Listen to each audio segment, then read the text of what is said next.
اور تمام ہی نوجوان دوستوں، بزرگوں اور ساتھیوں، ایک عجیب موضوع پر آج میں خود بھی پہلی بار بات کروں گا۔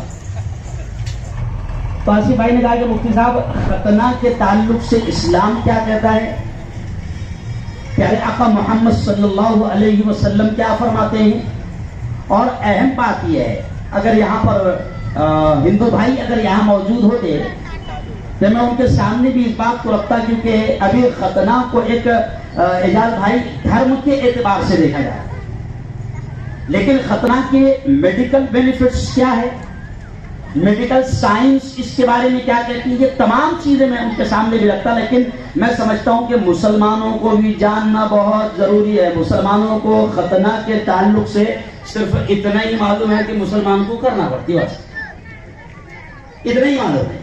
باقی ختنہ کیا ہے، اس کی پوری ہسٹری کیا ہے، اور کہاں سے شروع ہوئی، کب سے شروع ہوئی، اس کے فائدے کیا ہے، اور دھرم کیا کہتا ہے، اس کے تعلق سے ہم تھوڑا سا جان لیں۔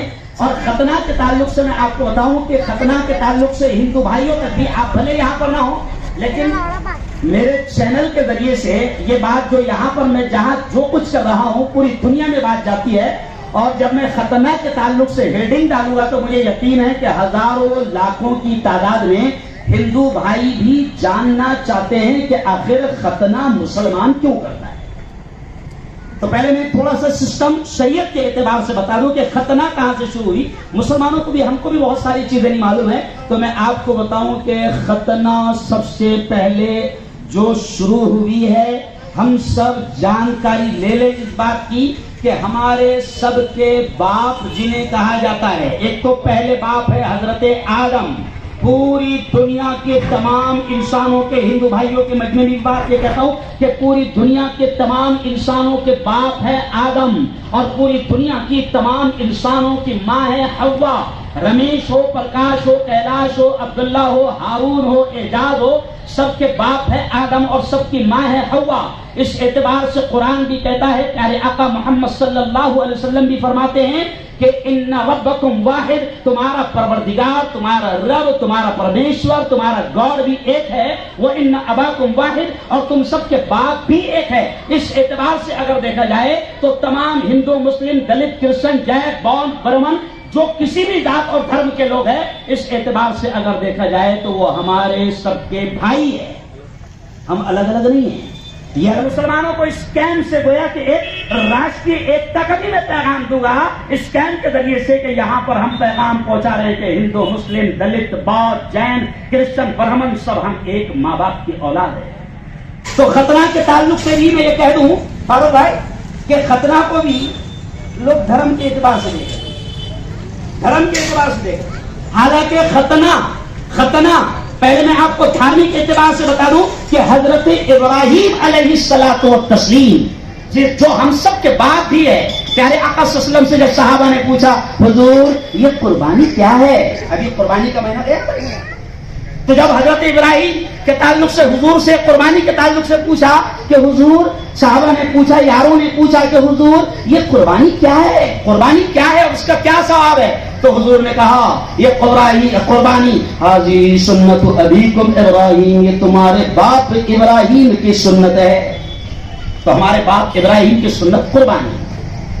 ایسے ہی ختنہ کے تعلق سے مسلمانوں کو بھی نہیں معلوم کہ ختنہ بھی سب سے پہلے سنت ہے، سنت ابراہیمی، کہ اللہ نے سب سے پہلے آرڈر ختنہ کا حکم اگر کسی کو دیا تھا تو وہ حضرت ابراہیم علیہ السلام کو دیا تھا۔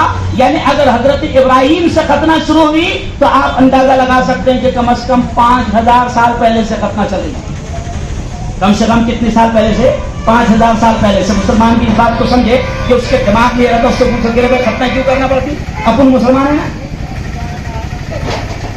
بالکل مذہب اسلام نے اس کی تعلیم دی ہے۔ نبی پاک نے فرمایا کہ یہ تمہارے باپ ابراہیم کی سنت ہے، لیکن آج سنت کے ساتھ ساتھ میں آپ کو میڈیکل سائنس کیا کہتی ہے، ختنہ نہ کرنے سے نقصانات کیا ہوتے ہیں وہ بھی بتاؤں گا. لیکن ایک بات یاد رکھے کہ آج ہر چیز کو دھرم سے جوڑ کر دیکھا جا رہا ہے اور دھرم سے جوڑ کر نفرتیں پیدا کی جا رہی ہے. لیکن ختنہ کے تعلق سے آپ ایک جملہ سمجھ لیں کہ سب سے پہلے تو یہ سنت ابراہیمی ہے. جیسے قربانی سنت ابراہیمی ہے، سنت اسماعیلی ہے، ایسے ہی ختنہ سنت ابراہیمی ہے. اور شریعت کے اعتبار سے مسلمانوں کو یہ پیغام دیا گیا ہے کہ ختنہ سنت مؤکدہ ہے.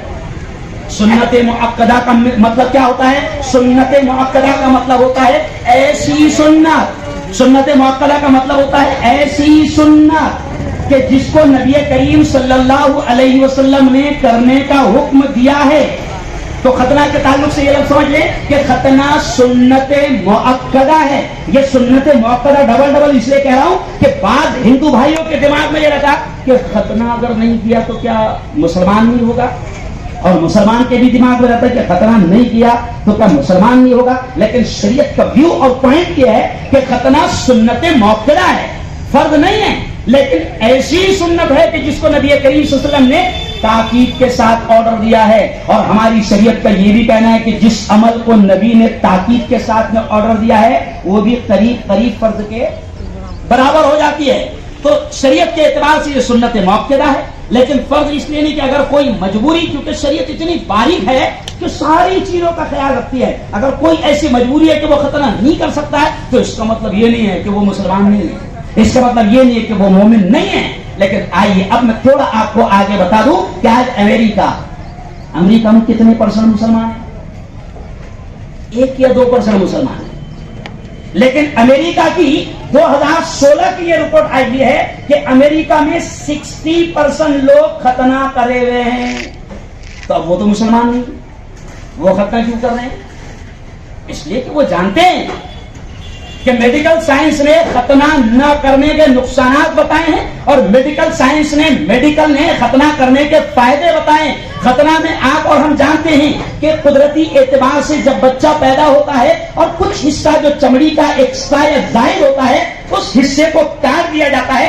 آج میڈیکل سائنس کہتی ہے کہ اگر اس حصے کو کاٹا نہیں گیا تو وہ حصہ جب رہ جاتا ہے اور آدمی جب پیشاب کرتا ہے یا بچہ جب پیشاب کرتا ہے، پیشاب میں ایک قسم کا فاسفورس اور تیزابیت ہوتی ہے. اگر وہ پیشاب کے قطرے اس حصے میں رہیں تو پھر وہ کینسر کا بھی شکار ہو سکتا ہے، کئی انفیکشنز کا شکار ہو سکتا ہے، کئی بیماریوں کا شکار ہو سکتا ہے. تو میڈیکل سائنس کہتی ہے کہ ختنہ نہ کرنے میں ڈھیر سارے نقصانات ہیں. اس لیے امریکہ جس میں صرف 2% کے قریب زیادہ سے زیادہ مسلمان ہیں، لیکن وہاں کی 2016 کی رپورٹ ہے کہ 60% امریکی آدمی ختنہ کرتے ہیں. تو وجہ اس کی یہ ہے کہ وہ دھرم کے اعتبار سے نہیں کرتے، ان کو بھی معلوم ہے کہ ختنہ نہ کرنے کے کتنے نقصانات ہیں. میں آپ کو بتا دوں کہ 2016 کی ایک رپورٹ میں یہ بھی بتایا گیا ہے، بھارت سے بھی یہ رپورٹ آئی ہے کہ 39%، ابھی دیکھو آپ کو نہیں معلوم ہوگا، ہم کو نہیں معلوم ہوگا، جیسے وہ کبھی کبھی آپ نے دیکھا ہوگا چھپ کے بہت سارے لوگ بہت کچھ کھاتے ہیں نا. ابھی تو زیادہ ہی کھا رہے کیونکہ کورونا نے بتا دیا اس کی بھی اہمیت، آپ سمجھ رہے ہیں. میں تو کبھی جمعہ کے بیان میں نے ہنستے ہنستے کہا عیدگاہ میں اس دن کہ مسلمانوں تمہارے کھانے کی اہمیت بھی اللہ نے لوگوں کو بتا دیا کہ تم جو کھاتے پھالتو نہیں کھاتے. تو خیر 39% بھارت کی بھی رپورٹ آئی ملک صاحب کہ 39% لوگ ختنہ کر رہے ہیں کیونکہ پڑھنے لکھنے والوں کو پتا چل گیا ہے کہ اگر ختنہ نہ کرے تو لنگ کا کینسر بھی ہو سکتا ہے، بہت سارے بیکٹیریا اور انفیکشن آ سکتے ہیں. میڈیکل سائنس سے جب میں اسٹڈی کر رہا تھا تو مجھے پتا چلا کہ WHO ورلڈ ہیلتھ آرگنائزیشن، ابھی یہ کورونا نا جو بول کے آ رہا ہے، ان کو بول کے آ رہا ہے، پہلے ان کو بولتا ہو، یہ دنیا کی سب سے بڑی سنستھا ہے ڈاکٹر بھائی، یہ دنیا کی سب سے بڑی سنستھا ہے. WHO کے بارے میں کہہ رہا تھا کہ WHO کی رپورٹ ہے، انہوں نے کہا ہے کہ ختنہ لنگ کی بیماریوں سے بچاتی ہے، ختنہ کینسر سے بچاتی ہے، ختنہ بیکٹیریا اور کئی قسم کے انفیکشن سے بچاتی ہے. یہاں تک کہ 2-3 بڑی بیماریاں ہیں جس کا تذکرہ انہوں نے کیا ہے فاروق بھائی، اعجاز بھائی، کہ ایک بڑی بیماری ہے جس کا نام میڈیکل سائنس میں، کیونکہ یہاں ڈاکٹر موجود ہے کہ نہیں معلوم،